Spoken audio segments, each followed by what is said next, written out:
नमस्कार साथियों, आज हम कक्षा 9वीं की पूरक पाठ्यपुस्तक जो हिंदी के लिए कृति का निर्धारित है उसके दूसरे अध्याय जो कि मृदुला गर्ग का एक संस्मरणात्मक गद्य है, मेरे संग की औरतें का अध्ययन करेंगे। यदि आप इस चैनल पर पहली बार जुड़ रहे हैं तो इस चैनल को सब्सक्राइब कर दें ताकि 9वीं से लेकर के 12वीं तक की समस्त बोर्ड क्लासेज, चाहे वो RBSE हो, CBSE हो, NCERT हो, हिंदी के महत्वपूर्ण प्रकरणों की चर्चा इस चैनल पर होगी। हमारे चैनल को सब्सक्राइब अवश्य कर लें।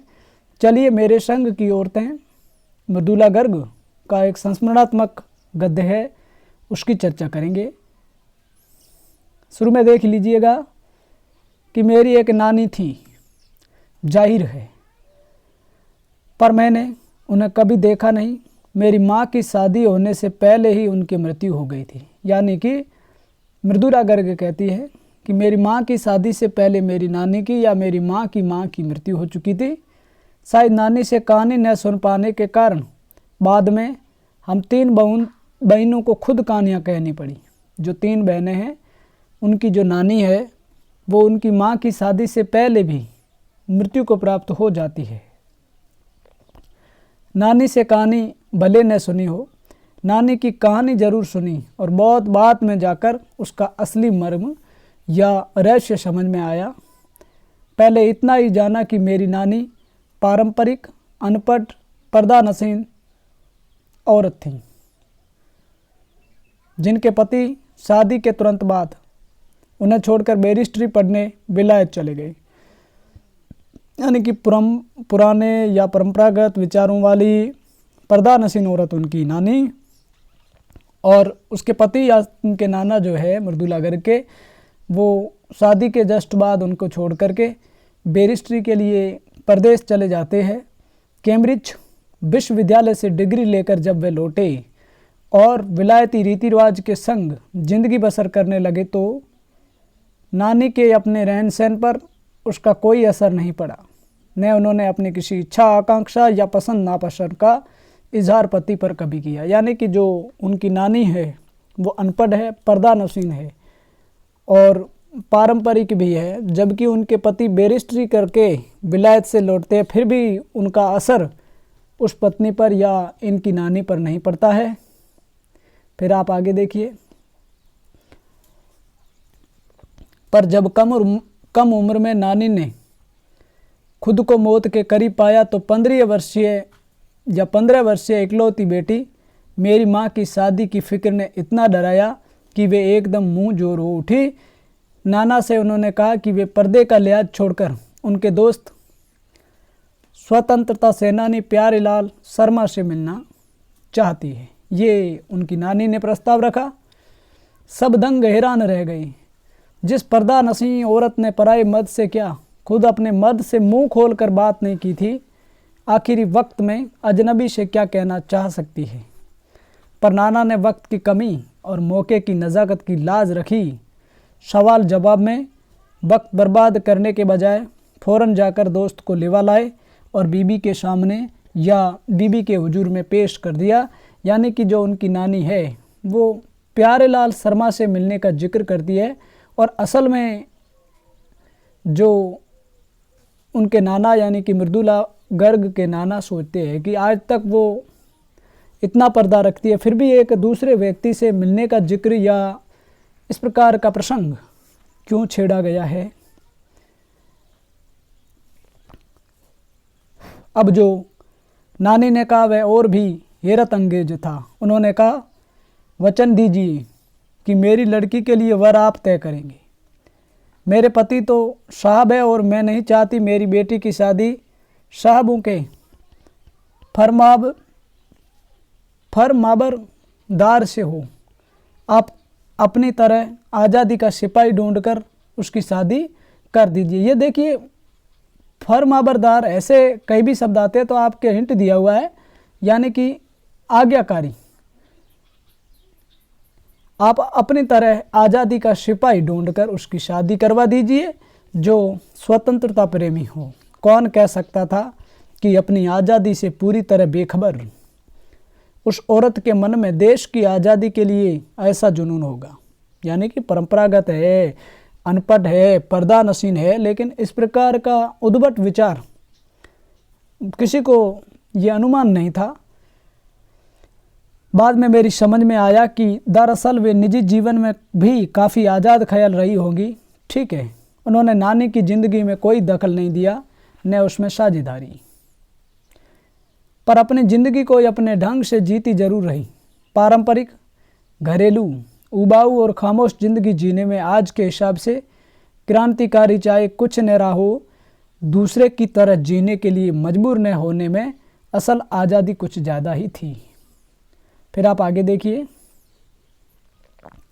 खैर, इस तरह मेरी माँ की शादी ऐसे पढ़े लिखे होनहार लड़के से हुई जिसे आज़ादी के आंदोलन में हिस्सा लेने के अपराध में ICS के इम्तिहान में बैठने से रोक दिया गया था और जिसकी जेब में पुश्तैनी पैसा थैला एक नहीं था। यानी कि जो इनके पिता या मृदुला गर्ग के पिता या मृदुला कहना चाहती है कि मेरी माँ की शादी एक ऐसे होनहार छात्र से हुई जिन्होंने आज़ादी के आंदोलन में अपने आप को झोंक दिया, जिन्हें ICS, उस समय IAS को ICS कहा जाता था, इंडियन सिविल सर्विस, भारतीय नागरिक सेवा के इम्तिहान में यानी कि परीक्षा में बैठने से मना कर दिया जाता है। और फिर माँ बेचारी अपनी माँ और गांधी जी के सिद्धांतों के चक्कर में सादा जीवन जीने और ऊंचे ख्याल रखने पर मजबूर हुई। हाल उनका यह था कि खादी की साड़ी उन्हें इतनी भारी लगती थी कि कमर चनका खा जाती। रात रात भर जाग कर वे उसे पहनने का अभ्यास करती, जिससे दिन में शर्मिंदगी न उठानी पड़े। वे कुछ ऐसी नाजुक थीं कि उन्हें देखकर उनकी सास यानी मेरी दादी ने कहा था, हमारी बहू तो ऐसी है कि कोई की धोई पहुंची और छींके पर टांग दी। गनीमत यही थी कि किसी ने उन्हें छींके पर से उतारने की पेशकश नहीं की। यानी कि ये उनकी दादी माँ ने एक प्रकार से फिक्रा कसा था, क्यों नहीं की। उसकी दो वजह थी। पहली यही कि हिंदुस्तान के तमाम बासिंदों की तरह उनके ससुर वाले भी साहब से खासे अभिभूत थे और मेरे नाना पक्के साहब माने जाते थे। बस जात से वे हिंदुस्तानी थे, बाकी चेहरे मोहरे, रंग ढंग, पढ़ाई लिखाई सब में अंग्रेज थे।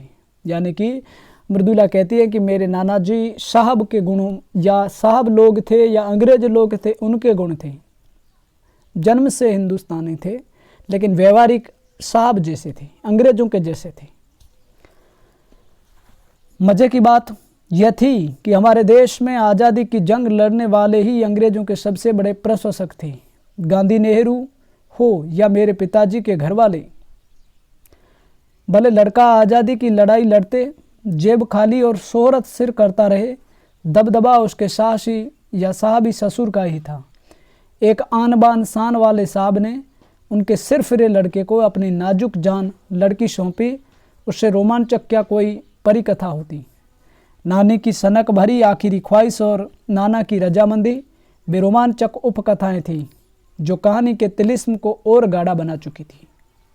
और दूसरी वजह यह बताई है कि माँ की अपनी शख्सियत थी, उनमें खूबसूरती, नज़ाकत, गैर दुनियादारी के साथ ईमानदारी और निष्पक्षता कुछ इस तरह घुल मिल गई थी कि वे परिजात से कम जादुई नहीं मालूम पड़ती थी। परिजात एक स्वर्ग का वृक्ष माना जाता है जो अपने आप में आकर्षक होता है और उनसे ठोस काम करवाने की कोई सोच भी नहीं सकता था। हाँ, हर ठोस और हवाई काम के लिए उनकी ज़बानी राय जरूर मांगी जाती थी और पत्थर की लकीर की तरह निभाई भी जाती थी। फिर आप आगे देखिए। मैं अपनी दादी को कई बार कहते सुना था, हम हाथी पे हल न जुतवाया करते, हम पे बेल है। बचपन में ही मुझे उस जुमले का भावार्थ समझ में आ गया था जब देखा था कि हम बच्चों की ममतालू परवरिश के मामले में माँ के सिवाय घर के सभी प्राणी मुस्तैद रहते हैं, तैयार रहते हैं। दादी और उनकी जेठानियाँ ही नहीं, खुद मर्द जात पिताजी भी, जो बच्चों की परवरिश के मामले में घर के सभी प्राणी मुस्तैदी के साथ तैयार रहते थे। पर ठोस काम न करने का यह मतलब नहीं था कि माँ को आज़ादी का जुनून कम था। वह भरपूर था और अपने तरीके से वे उसे भरपूर निभाती रही थी। जाहिर है कि जब जुनून आज़ादी का हो तो उसे निभाने भी आज़ादी से चाहिए, जिस तिस से पूछ कर, उसके तरीके से नहीं, खुद अपने तरीके से। हमने अपनी माँ को कभी भारतीय माँ जैसा नहीं पाया, न उन्होंने कभी हमें लाड किया, न हमारे लिए खाना बनाया और न अच्छी पत्नी बहू होने की सीख दी। ये प्रेरणाएं, ये औपचारिकताएं मृदुला गर्ग का कहना है कि हमने माँ से नहीं दिया पाया या माँ ने नहीं दिया। कुछ अपनी बीमारी के चलते भी वे घर बार नहीं संभाल पाती थी, पर उसमें ज़्यादा हाथ उनकी अरुचि का था। वो रुचि नहीं लेती थी।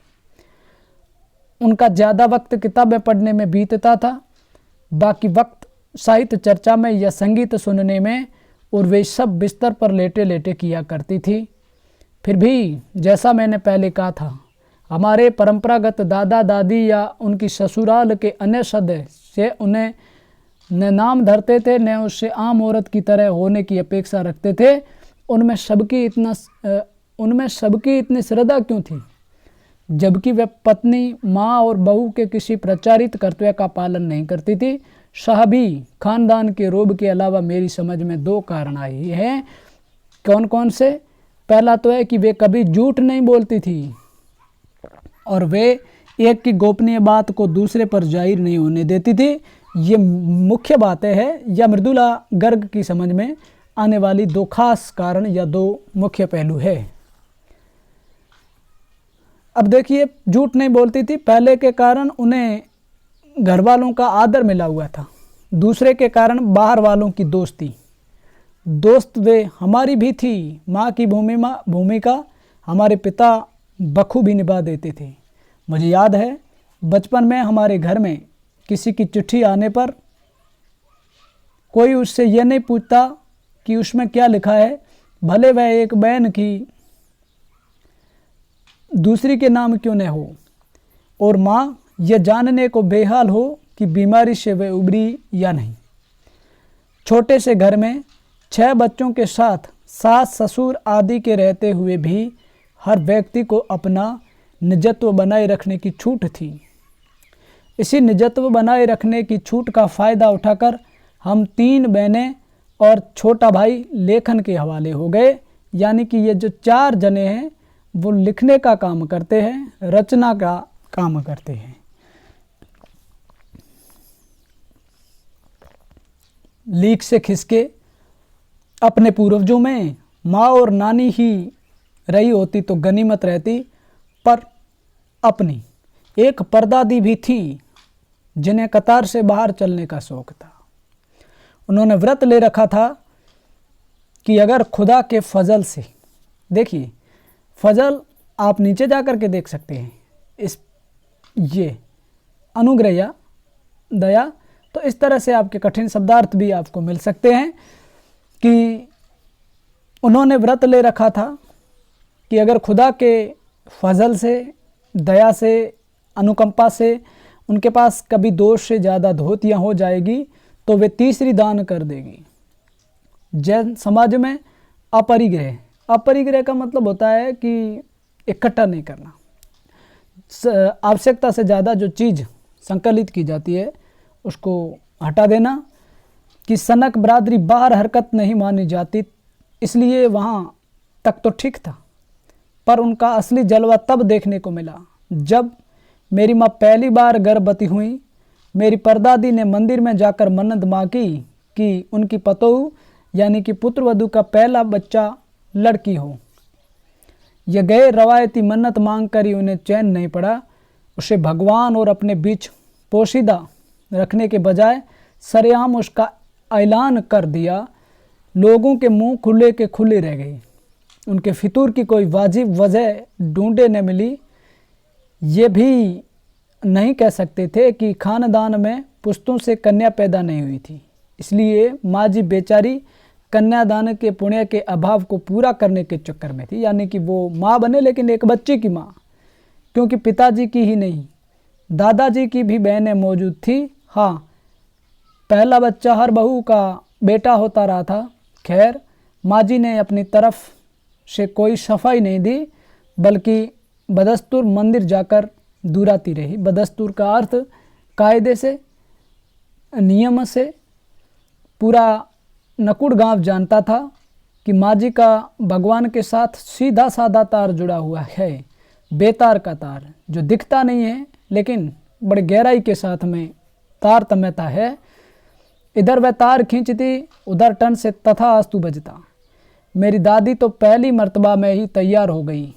मर्तबा यानी कि पहली बार कि गोद में खेलेगी तो पोती, पर माँ जी की आरजू किस कदर रंग लाएगी उसका उन्हें भी गुमान नहीं रहा होगा। फिर आप आगे देखिए, लड़की की गैरवाजिब जुस्तजू सुन भगवान कुछ ऐसी अफरा तफरी में आ गए कि एक न दो पूरी 5 कन्याएं एक के बाद एक धरती पर उतार दी। भगवान को क्या कहें। माँ जी के सामने तो नामी चोर भी अफरा तफरी में आ जाते हैं। माँ जी और नामी चोर का किस्सा होश संभालने के बाद मैंने कई बार सुना था। चोर के दीदार की खुश नसीबी भी हाथ आई थी, यानी कि बच्ची की इच्छा, लड़की की इच्छा के कारण 5 कन्याएं इस परिवार में या आ गई। हुआ यूँ था कि किसी शादी के सिलसिले में नुक्कड़ की हवेली के तमाम मर्द बारात में दूसरे गांव गए हुए थे। औरतें सज धज कर रत जगह मना रही थी। नाचे गाने और ढोलक की थाप के शोर में नामी चोर कब सेंध लगाकर हवेली में घुसा, किसी को खबर न हुई। पर चोर था बदकिस्मत, जिस कमरे में घुसा उसमें माँ जी सोई हुई थी। औरतों के शोर से बचने को वह अपना कमरा छोड़ दूसरे में जा सोई थी। चोर बेचारा तमाम जुग्राफिया दिमाग बिठलाकर उतरा था। उसे क्या पता था कि इतनी बड़ी बूढ़ी पुरखिन जगह बदल लेगी। खैर, बुढ़ापे की नींद ठहरी चोर के दबे पाँवों की आंख से खुल जाती है, यानी कि जैसे ही चोर प्रवेश करता है तो माँ जो है वो सोए हुए थे। कौन? माँ जी ने इत्मीनान से पूछा। जी मैं। चोर ने युगों से चला आ रहा पारंपरिक असंगत जवाब दिया। पानी पिला? माँ जी ने कहा। जी मैं। चोर झिझक कर रह गया। तब तक माँ जी बिस्तर के बराबर में टटोल कर देख चुकी थी। लोटा खाली था। ऐसा कर, उन्होंने कहा, ये लोटा ले और कुएं से पानी भर ला, पर देख कपड़ा कसकर बांधे रखियो और तरीके से छानियो। चोर घबरा गया। अंधेरे में इन्होंने कैसे जाना कि उसके मुंह पर कपड़ा बंधा है और कमर में भाग। भगवान से उनका तार जोड़े होने की खबर उसे थी, पर बुढ़िया भांग भी छानती होगी, एकदम यकीन नहीं होगा। इसी से कुछ हैरान परेशान हो उठा। जल्दी कर भाई। तभी माँ जी ने कहा, बड़ी प्यास लगी है, पर मैं तो चोर हूँ। मारे घबराहट और धर्म संकट के चोर सच कह जाता है। तब क्या होता है? हुआ करे। माँ जी ने कहा, प्यासे को पानी तो पिला, पर देख मेरा धर्म ने बिगाड़ियो। लोटे के मुंह से कपड़ा ने हटाइयो, हाथ रगा कर धो लीजो और पानी कपड़े से छान कर भरियो। आप चोर के हाथ का पी लोगी। कहा न, रगड़ कर धो लीजो। सब नाच गाने में लगे हैं, तेरे और भगवान के सिवाय कौन धरा है जो पिलाएगा। यानी कि तू जो नाच गान में नहीं है और तू इसलिए मेरे लिए पानी की व्यवस्था कर। तो इस तरह से फिर क्या होता है, भगवान वहीं कहीं उसके बराबर में धरे है। सुनकर चोर कुछ ऐसा अकबकाया, यानी कि डर गया या घबरा गया कि लोटा उठाकर चल दिया। पूरी एहतियात यानी कि सावधानी के साथ पानी भरकर लोटा। तो पहरेदार ने धर दबोचा, कुएं पर देख लिया गया था। तब माँ जी ने लोटे का आधा पानी खुद पीकर बाकी चोर को पिला दिया और कहा, एक लोटे से पानी पीकर हम माँ बेटे हुए। अब बेटा, चाहे तो तू चोरी कर, चाहे खेती। फिर आप आगे देखिएगा, बेटा बेचारा किस लायक रह गया होगा, सो रोमांचक धंधा छोड़ खेती से लगा। सालों साल लगा रहा। जब मैंने उसे देखा तो बड़ा भलमानुस बूढ़ा लगा मुझे, डरा डरा हैरान सा। अब खानदानी विरासत कहिए या जीवाणुओं का प्रकोप, उन 2 सन की बुढ़ियों के बीच में अच्छी फंसी। एक तरफ माँ जी के चलते अपने लड़की होने पर कोई हीन भावना मन में नहीं उपजी, दूसरी तरफ नानी के चलते देश की आज़ादी को लेकर रहा नाक रोमानी ही रही। फिर आप आगे देख लीजिएगा। 15 अगस्त 1947 को जब देश को आज़ादी मिली, या कहना चाहिए कि जब आज़ादी पाने का जश्न मनाया गया, तो दुर्योग से मैं बीमार थी। मृदुला गर्ग इस चीज़ को व्याख्यात कर रही है। उन दिनों टाइफाइड खासा जानलेवा रोग माना जाता था, इसलिए मेरे तमाम रोने धोने के बावजूद डॉक्टर ने मुझे इंडिया गेट जाकर जश्न में शिरकत करने की इजाज़त नहीं दी, क्योंकि डॉक्टर अपने नाना के परम मित्र, उनसे ज़्यादा नाना थे। इसलिए हमारे पिताजी, जो बात बात पर सत्ताधारियों से लड़ते भिड़ते फिरते थे, चुप्पी साध गई। मैं बदस्तूर रोती कलपती रही। क्या कोई बच्चा इकलौती गुड़िया के टूट जाने पर रोया होगा? मेरी उम्र तब 9 बरस की थी। इतनी छोटी नहीं कि गुड़िया से बहलती और इतनी बड़ी नहीं कि डॉक्टरी तर्क समझती। तंग आकर पिता ने मुझे ब्रदर्स काराम जो उपन्यास है वो पकड़ा दिए। किताबें पढ़ने का मुझे मिराक था, या मिराक का अर्थ एक प्रकार से आप शौक समझ सकते हैं, और या फिर एक प्रकार से नशा समझ सकते हैं। जब कुछ देर बाद मैंने देखा कि पिताजी को छोड़कर घर के बाकी सब प्राणी पलायन कर चुके थे और पिताजी दूसरे कमरे में बैठे अपनी किताब पढ़ रहे थे, तो रोना धोना छोड़कर मैंने भी किताब खोल दी। एक बार शुरू कर लेने पर उसने मुझे इतनी मोहलत नहीं दी कि दोबारा रोना शुरू करूं या कोई और काम पकड़ूं। मोहलत यानी कि छुट्टी या अवकाश, अवसर। उस वक्त ब्रदर्स कारामजोप मुझे देने में क्या तुक थी, तब मेरी समझ में नहीं आया। किताब कितनी समझ में आई वह अब तक नहीं जानती, क्योंकि उसके बाद इतनी बार पढ़ी कि सारे पाठ आपस में गड़बड़ हो गए। ज़्यादा पढ़ते हैं ना कई बार हम, तो इधर का उधर, उधर का इधर हो जाता है। ऐसा मृदुला गर्ग मानती है कि हो गया। कितना पहली बार मैं पल्ले पड़ा, कितना बाद में कहना मुश्किल है, पर इतना विश्वास के साथ कह सकती हूँ कि उसका एक अध्याय जो बच्चों पर होने वाले अनाचार और अत्याचार पर था, मुझे पहली बार में ही लगभग कंठस्थ हो गया था। उम्र के हर पड़ाव पर वह मेरे साथ रहा और मेरे लेखन के एक महत्वपूर्ण भाग को प्रभावित करता रहा।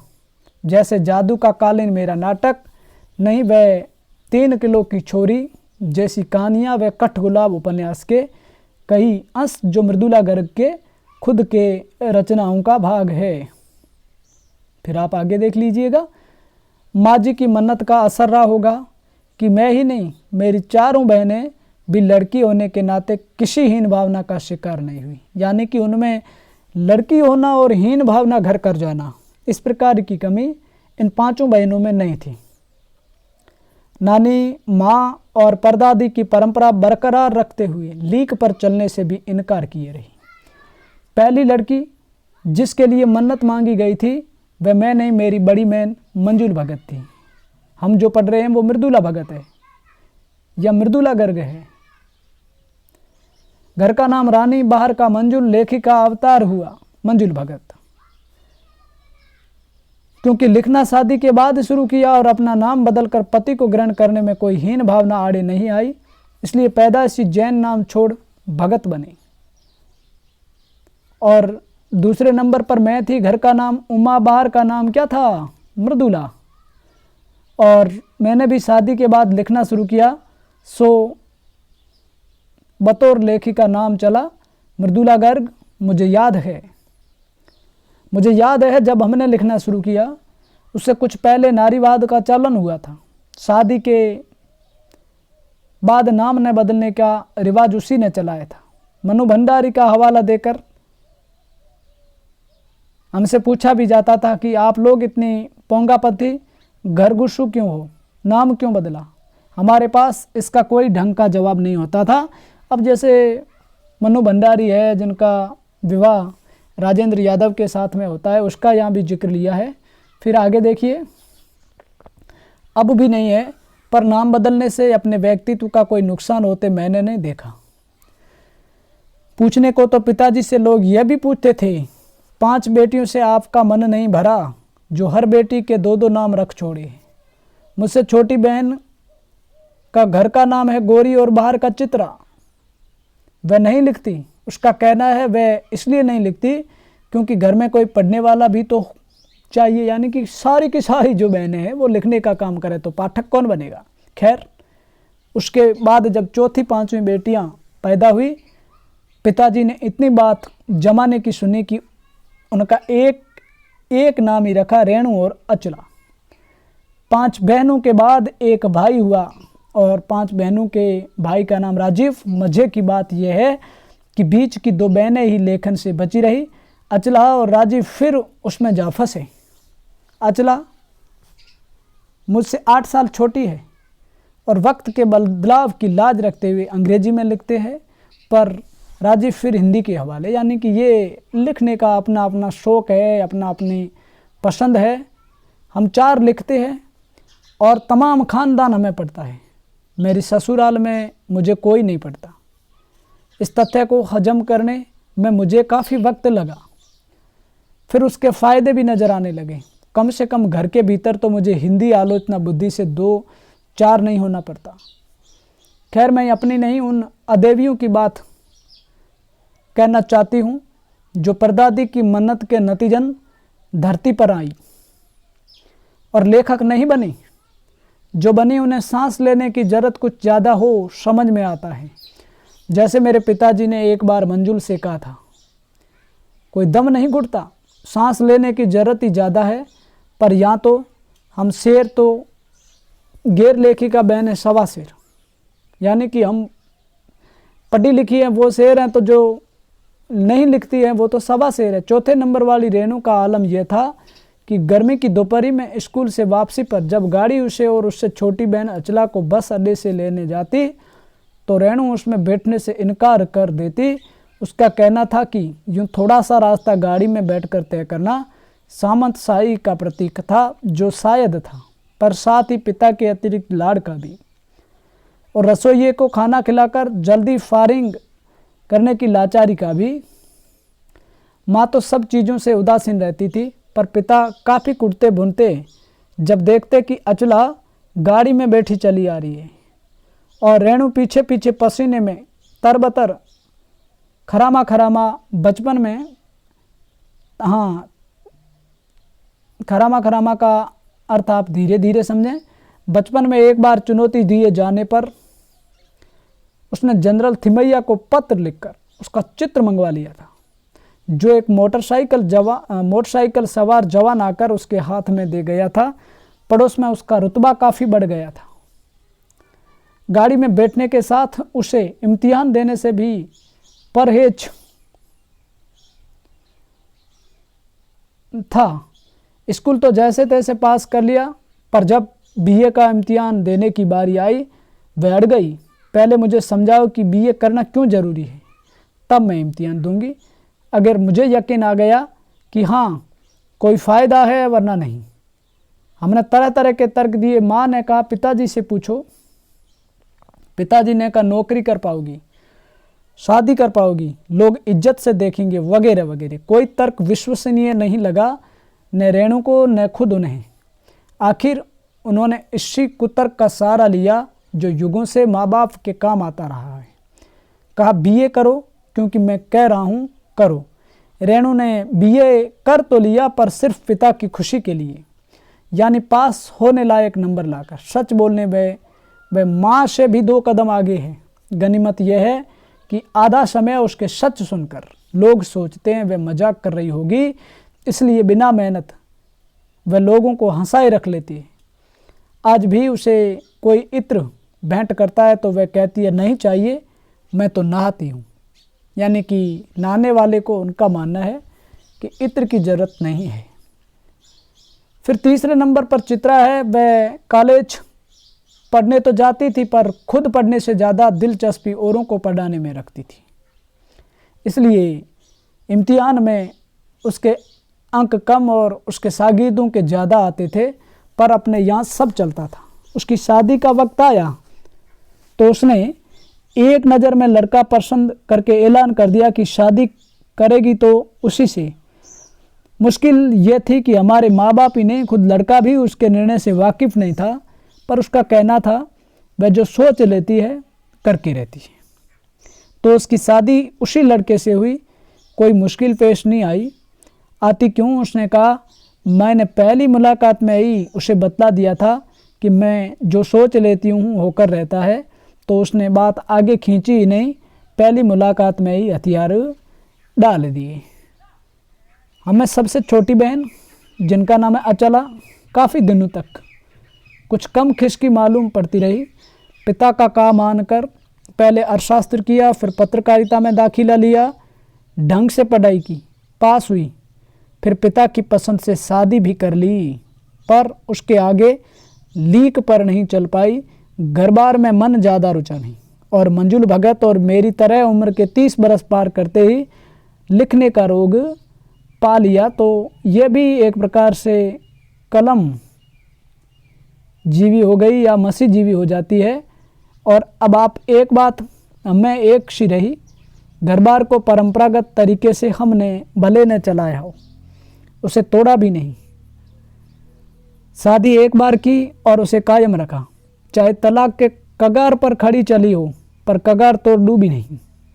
शायद इसलिए कि जैसा मैंने अपने पहले उपन्यास में लिख डाला था, हम सभी विश्वास करती रही होगी कि मर्द बदलने से कोई प्रयोजन सिद्ध नहीं होता।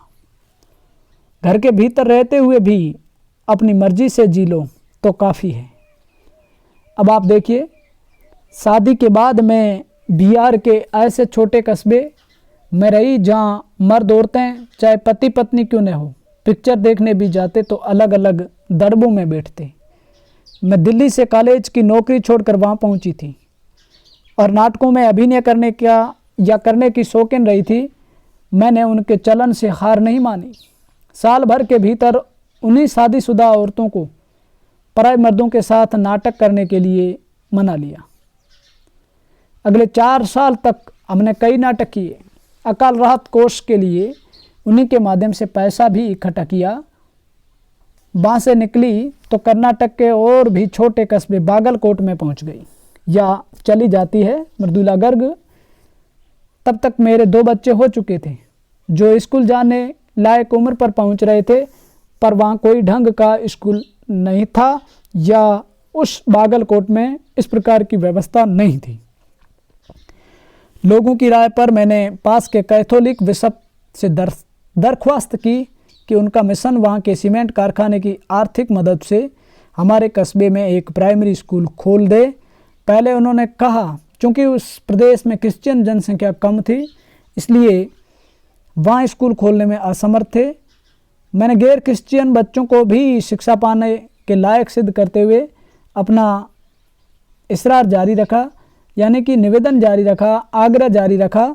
तब उन्होंने कहा, हम कोशिश कर सकते हैं, बशर्ते आप हमें यकीन दिलाएं कि वह स्कूल अगले 100 वर्षों तक चलेगा या चलता रहेगा।